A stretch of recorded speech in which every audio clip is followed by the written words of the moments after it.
Hello guys and welcome back to the F1 Tube YouTube channel, and in today's video I will be looking at where F1 missed the trick in its 1000th Grand Prix. I am not going to focus on the race, we all know it was dull and it's going to happen time after time. But from Liberty's point of view, what did they do to make it feel special? Or what did they not do, making the Grand Prix feel like another race? Throughout the last, 10 races F1 has had, in Parc Fermé you have the countdown to 1,000 races, and you can feel in that sense that Liberty were really hyping up the event. But the Parc Fermé at the Shanghai International Circuit was as mundane as you could get. In contrast, F1 did release some special posters which you could get your hands on, and to be fair, they didn't look too bad, but for an 1,000th race, posters are not going to be your main source of excitement. Us F1 fans care about what's on the track, not what's on a poster. F1 drivers were given a one-off for a special helmet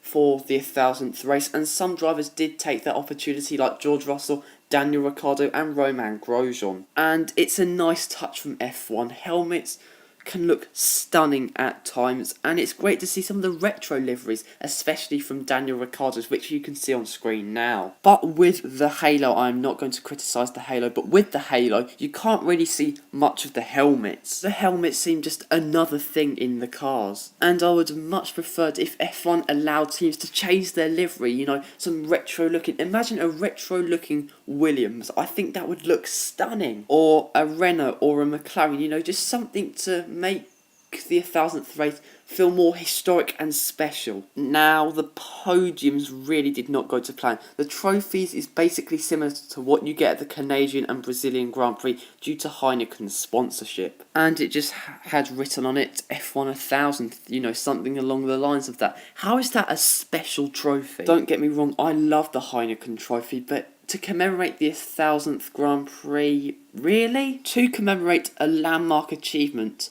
to signify that achievement, champagne bottles is not going to be your top priority. Don't get me wrong, they do look good, but I don't tune in to watch the 1000th F1 race just to see what the champagne bottles look like. And having Martin Brundle interview the drivers after the race, Martin Brundle does it literally once every 5 races. Don't get me wrong, I do like Martin Brundle as a commentator, but why don't we have someone like Ross Brawn? Imagine having Ross Brawn interviewing the drivers. I think that'd be epic. Again, another nice touch from F1 was allowing Damon Hill to drive his father's Monaco Grand Prix winning car, one of his 5 Monaco Grand Prix winning cars. And that Lotus looks absolutely gorgeous. But in approximately 70 years of F1's existence, one classic car at such a big race is not commemorating this special occasion. I want to see the Lotus 25, the Benetton B195, the Ferraris of the early 2000s, the Alfa Romeo, the first World Championship winning car.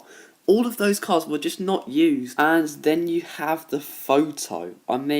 Half of it's made up of drivers that got their photo taken at the Australian Grand Prix. You have team principals, and you have pundits that are at the F1 races every single Grand Prix. Half of the pundits are basically from Sky Sports F1, Karun Chandok, Anthony Davidson, Martin Brundle. I would have loved it if they included Flavio Briatore, Fernando Alonso, Eddie Irvine, Emerson Fittipaldi, real legends of F1, world champions, race winners, in the photo. That for me makes a photo more special than just pundits, racers and team principals. I would like to quickly say this video was influenced by Kids Love F1's comment in my previous video talking about what Liberty Media really did to influence a special occasion for F1's 1000th Grand Prix. So cheers for that, lads. But guys, that is it for today's video. Please like this video and comment on this video, and please subscribe to the F1 Tube YouTube channel. And until next time guys,